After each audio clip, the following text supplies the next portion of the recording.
Welcome to the Deep Dive, where we cut through the noise to get straight to the insights you need. Today, we're plunging into a truly high-stakes investment puzzle. Can a small, deeply struggling company, one that's been plagued by losses and, well, desperate financial moves, truly pivot and redefine a multi-billion-dollar market with a bold new robotic medical technology? It's quite the question. It really is. It's the kind of opportunity where the market seems to be betting on a very specific outcome, but the reality is the company's battling for survival. We're talking about a venture capital gamble, really, not your typical stock pick. Success could mean explosive growth. But failure could very well mean zero. It's a classic example of an asymmetric risk profile. What's fascinating here is that the potential upside is enormous, but the risks are equally existential. This company is essentially betting its entire future on a strategic transformation. Absolutely. So today we're taking a deep dive into NanoVibronix, Inc., traded on the NASDAQ capital market under the ticker NAOV. Right, NAOV. Our mission is to dissect a recent, comprehensive fundamental analysis report on this incredibly risky medical technology company. This deep dive is designed to give you a clear, comprehensive understanding of its business, its financial health, its market position, and, importantly, the extreme upsides and downsides of its recent strategic pivot. And we're looking at this as of September 15th, 2025. Yeah. The share price then was bouncing around $11.50 intraday. Okay. To make this complex story clear, we've structured our deep dive into two main parts. Makes sense. In part one, we're going to cover the foundational elements. Chapter 1, business analysis, then Chapter 2, management evaluation, and Chapter 3, financial analysis. Building blocks first. Exactly. Then in part 2, we'll shift our focus to Chapter 4, market sentiment, Chapter 5, ownership structure, Chapter 6, risk assessment, and finally, Chapter 7, our overall conclusion. Got it. All right, let's kick things off by really digging into what NanoVibronix does and what this big strategic shift is all about. We're starting with Chapter 1, business analysis, beyond the ultrasound patch. So NanoVibronix, ticker NAOV, NASDAQ-listed medical tech. Analysis date, September 15th, 2025. Stock around $11.50. This isn't just a surface-level look. We're applying value investing principles to understand the business, management, financials, intrinsic value, focusing on a company truly at a critical inflection point. And understanding their core business means grasping this bifurcated model they're operating under now. It really reflects a profound strategic transformation. For years, they had a legacy business built on proprietary low-intensity surface acoustic wave, or SAW, ultrasound technology. Oh, yeah, SAW technology. Yeah, that generated revenue through direct sales and distributor agreements across various continents. Kind of their bread and butter historically. And here's where it gets truly pivotal. In February 2025, they acquired ENvue Medical Holdings. This gave them a new strategic business segment, and this part is largely pre-revenue, right? Exactly, pre-revenue. But it is, and this is a direct quote from the analysis, the entirety of the company's forward-looking growth strategy. Wow. And the immediate appointment of ENvue CEO to lead the combined entity really signals that the legacy business is now, well, non-core. It effectively makes NanoVibronix a refounded company in all but name. That's a huge shift. Okay, let's look at the products. The legacy ultrasound platform had things like PainShield. Right. PainShield was their flagship wearable device. Drug-free, non-invasive pain relief for things like tendon injuries, diabetic neuropathy, carpal tunnel, that kind of thing. Designed for convenient home use. It has FDA 510K and CE mark clearance. And the 510K means it's considered safe and effective compared to something already on the market. Precisely. They also had UroShield for urinary catheters aimed at preventing biofilm, those nasty CIUTIs, catheter-associated urinary tract infections, and wound shield for soft tissue healing. So that's the past. The real game changer, their new direction, is this new navigation platform from ENvue Medical. That's the focus now. It includes the ENvue navigation platform. It's a minimally invasive electromagnetic system, provides real-time bedside visualization to guide feeding tube placement.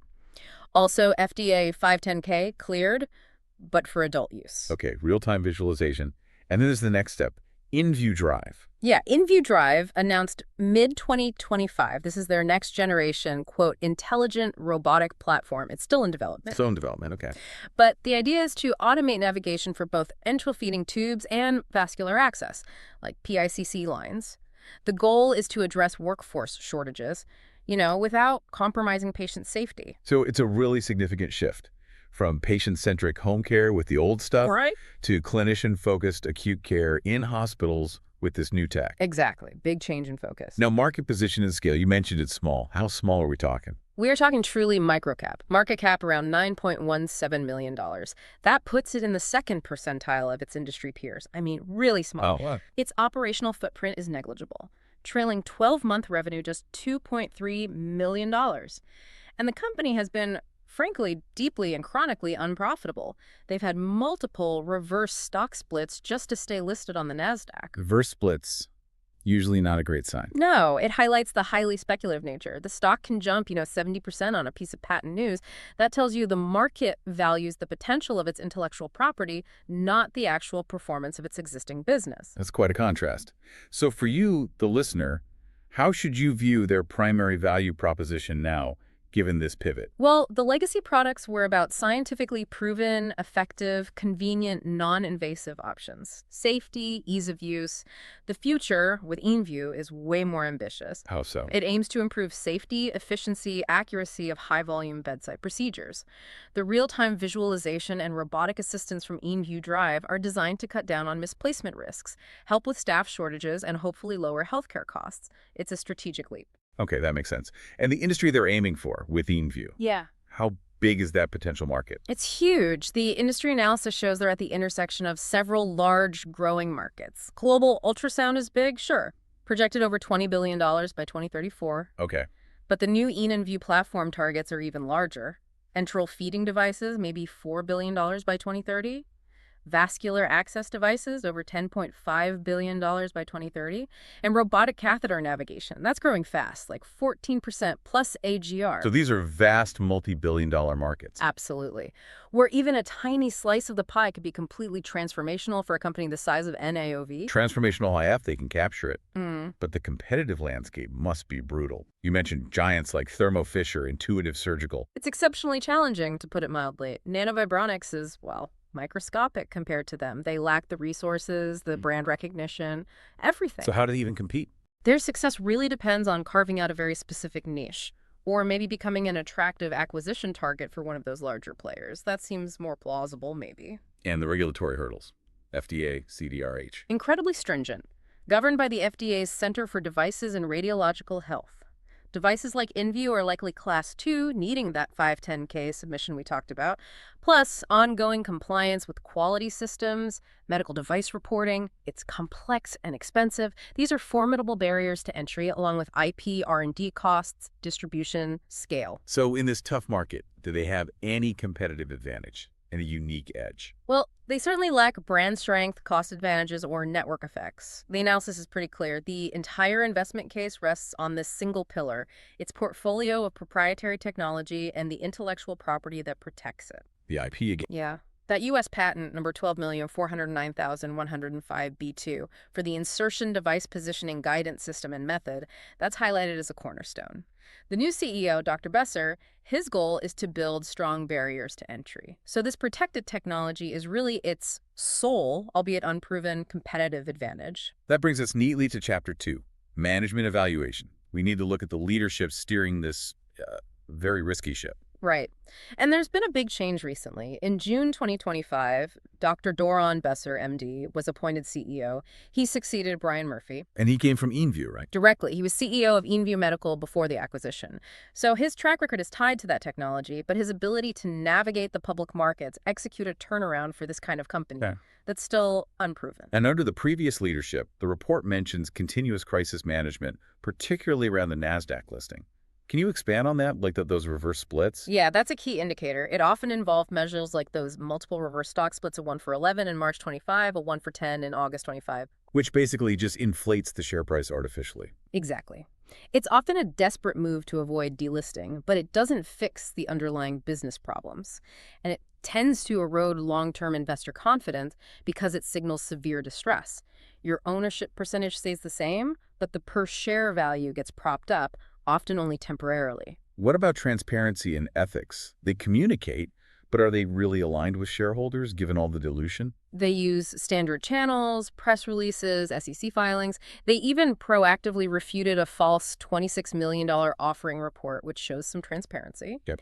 However, the relentless issuance of dilutive securities and the sort of cosmetic effect of reverse stock splits do raise serious questions. Is the main goal long-term per share value or just keeping the corporate entity afloat? These actions constantly dilute existing shareholders. Let's talk capital allocation. The ENvue acquisition was obviously huge. Yeah. A bet the company move. Absolutely. That was the most significant capital allocation decision, acquiring ENvue in February 2025, mostly using stock. Now, capital is squarely directed to the new core, developing that ENvue Drive robotic platform. Which costs money. A lot of money. It's a major R&D initiative requiring substantial ongoing investment. The financials show an 80% year-over-year jump in operating expenses, driven by R&D and sales and marketing. It shows commitment to the new strategy, but also a significantly higher cash burn rate. And things like share buybacks or common stock dividends. I assume that's a non-starter. Completely off the table. No history of buybacks or common dividends. It's financially inconceivable right now. They're constantly issuing shares. But there is a dividend on preferred stock. Ah, yes, crucially. The Series H convertible preferred stock has a 9% cumulative annual dividend. This creates a senior claim on any future cash flows. It subordinates common equity holders. Meaning if they ever do make money. Those preferred shareholders get paid their accumulated dividends first, before common shareholders see anything. It's another layer of risk for common stock investors. Okay, this leads us to return on invested capital, ROIC. Can you quickly explain what ROIC tells us and how NanoVibronix stacks up? Sure. ROIC, return on invested capital, is critical. It shows how well a company uses its capital to generate profit. Net operating profit after tax divided by invested capital. For NanoVibronix, it's profoundly and consistently negative. Not good. No. Loss from operations of nearly $4 million in Q2 2025, a reported return on capital of negative 24.19%. The company is, quote, actively destroying capital. It starkly highlights the huge gap between where they are now and a sustainable business. Okay, let's unpack this further. We're now moving into Chapter 3, Financial Analysis. And the picture seems pretty stark already. It is, starting with key metrics. Market cap, $9.17 million. Nanocap territory. For you, that means high volatility, low liquidity, high risk. Got it. Revenue. Revenue growth trends are deeply negative. $1.5 million for the first 6 months of 25, down from $1.7 million in the same period in 24. Quarterly sales growth was minus 37.5% year over year. Forget any historical growth numbers, they're irrelevant now. And profit margins. Non-existent. They actually had a negative gross profit of net of $35,000 in Q2 2025. The cost of making their products exceeded the revenue they brought in. Wow, negative gross profit. Yeah. Operating loss nearly $4 million, net loss almost the same for Q2 25. Trailing 12-month net profit margin, minus 353.7%. And free cash flow generation, consistently negative. A cash incinerator is the term used.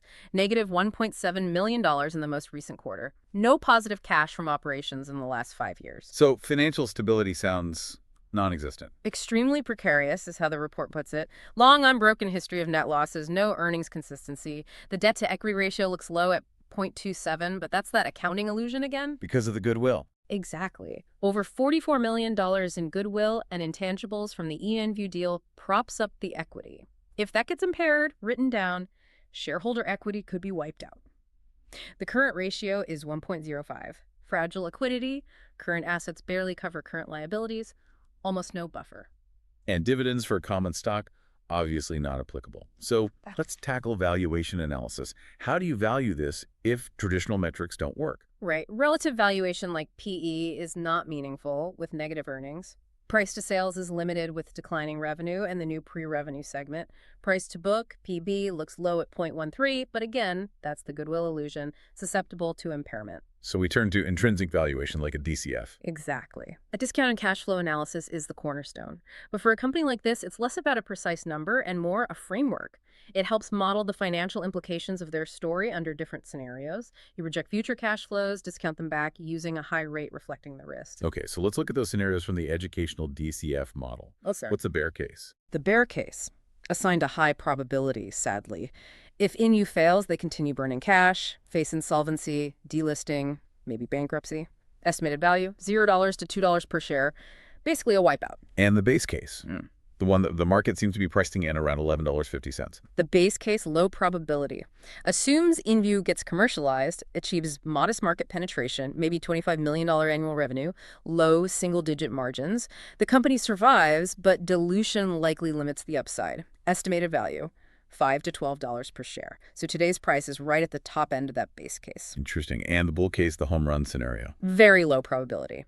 This is where ENvue Drive becomes truly disruptive. A new standard of care, they capture significant market share, maybe $100 million plus revenue within a decade, mid-teen operating margins. They become highly valuable or get acquired, estimated value, $25 to $50 plus per share. Huge potential upside, but very unlikely. Those ranges are incredibly wide. What are the key DCF assumptions driving that, especially the discount rate? Well, the growth rate is highly speculative based on that huge $14.5 billion plus addressable market for ENvue. Terminal growth is assumed at 2–3%. But the discount rate, the WACC, is critical. It has to reflect the exceptionally high risk. How high? The report suggests a range of 20% to 25% is appropriate. That's very high, reflecting the pre-profitability, nanocap status, financial fragility, and speculative nature. Okay, that brings us to part 2 of our deep dive. Let's move into chapter 4, market sentiment. How is the market actually viewing this? It's telling. First off, there is absolutely no analyst coverage for NanoVibronix. Zero. None at all. None. Typical for nanocaps, but it means a lack of institutional sponsorship. Investors are flying blind, relying only on company info and their own research. This contributes to volatility and inefficiency. It's an orphan stock. And it sounds like the stock price is very sensitive to news, highly event-driven. Extremely. That September 9th patent grant example is perfect. The stock surged an astonishing 70% in a single day. 70%? Yeah. It shows the market is pinning hopes almost entirely on the potential of the IP, largely ignoring the dire financials day to day. Media coverage is mostly factual, but analytical commentary often has a bearish undercurrent about the cash burn and dilution. Creates a sort of bifurcated perception. So what about standard indicators? Short interest, moving averages. Do they tell a different story? Not really a stabilizing one. Short interest is relatively modest, about 3% of the float. Days to cover is very low, 0.32. It suggests the stock is maybe too small, too illiquid, or too volatile for big short sellers. On moving averages. Technically, it's trading above its 50-day and 200-day moving averages. Those are usually bullish signals. But, and this is crucial, those signals are almost entirely due to that recent singular news event, the patent surge, not sustained business improvement. So relying solely on those chart patterns here carries significant risk. That's a powerful warning. Let's now delve into Chapter 5. Ownership structure. Who actually owns this stock? Is any smart money involved? This section reveals what the report calls a significant red flag. Top institutional ownership is exceptionally low. Just over 22,000 shares, only 2.79% of the stock. 2.79%. That's tiny. It is. The biggest holder is UBS. Then mostly passive index funds, Vanguard, Fidelity holding it just because it's in an index they track. There's a glaring absence of fundamentally driven active managers or healthcare specialist funds, further confirmation of that orphan stock status. What about insiders? Are they buying, selling, showing any conviction? Another negative signal here.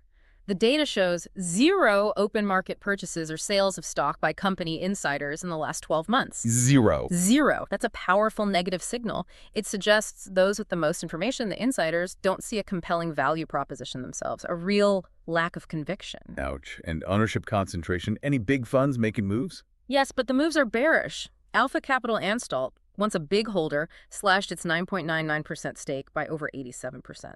Armistice Capital also reduced their stake significantly. Though big holders getting out. Aggressively. The report states smart money that once held large positions has been actively and aggressively selling. That is a profoundly bearish signal. Okay, profoundly bearish signals from ownership. Let's move into Chapter 6.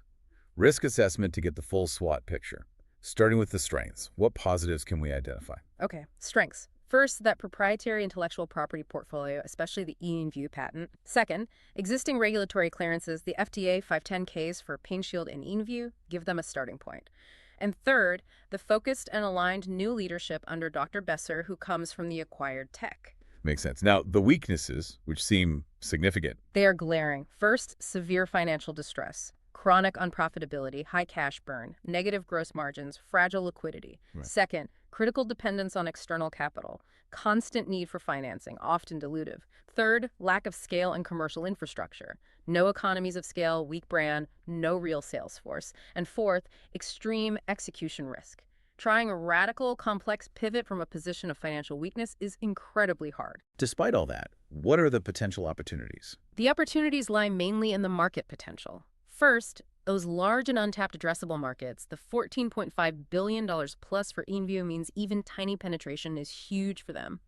Second, potential first-mover advantage in a niche with ENvue Drive if they can get it to market as the first intelligent robotic system for bedside navigation. And third, favorable macro-industry trends towards safety, efficiency, and non-invasive solutions. And the threats. Beyond the competition we already covered. Major threats include intense and overwhelming competition from giants. Reimbursement and payer risk, they need payers, like insurance, to cover the cost of their new tech for widespread adoption. And the evolving regulatory landscape, FDA rules can change, creating new hurdles. We also need to touch on macro factors. Rising interest rates, inflation. How do those hit a company like NAOV? They hit particularly hard. Rising interest rates increase their cost of capital, pushing that WACC higher and lowering the DCF value. Inflationary pressures squeeze their already negative margins by increasing costs for materials, labor, accelerating the cash burn. And then there's the geopolitical angle, this concentrated geopolitical risk in Israel. Why is it called a single point of failure? It's a really significant risk. The core R&D for the entire ENvue platform, their whole future basically, is based in Tel Aviv, Israel. Okay. That region has, persistent geopolitical instability and risk of conflict. Any serious escalation could halt R&D, endanger personnel, scare off partners or investors. Imagine development stopping completely. It truly represents a single point of failure because everything hinges on that R&D proceeding smoothly in that specific location. A very specific, very potent risk. Okay, we've covered a lot. Let's bring it all together in Chapter 7. Conclusion. First, summarize the bull case. What's the optimistic view?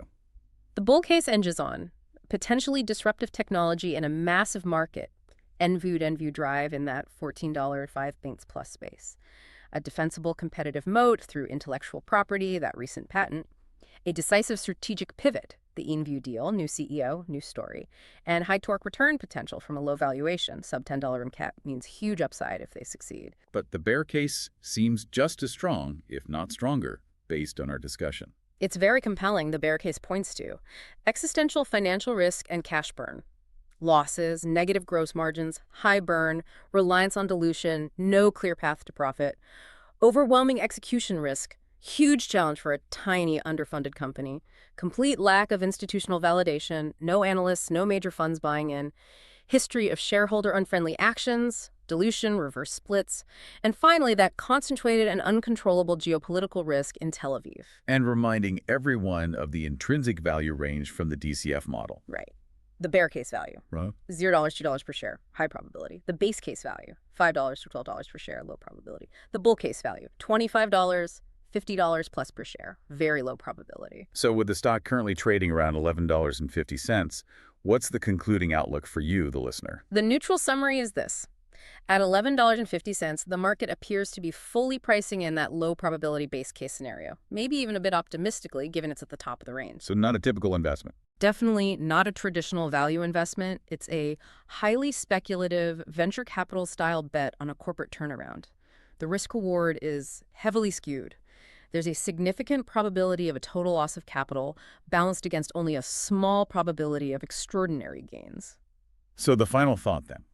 What truly defines a company's value? Is it the undeniable, often harsh facts of its past performance? Or is it the audacious promise of a potentially revolutionary future technology?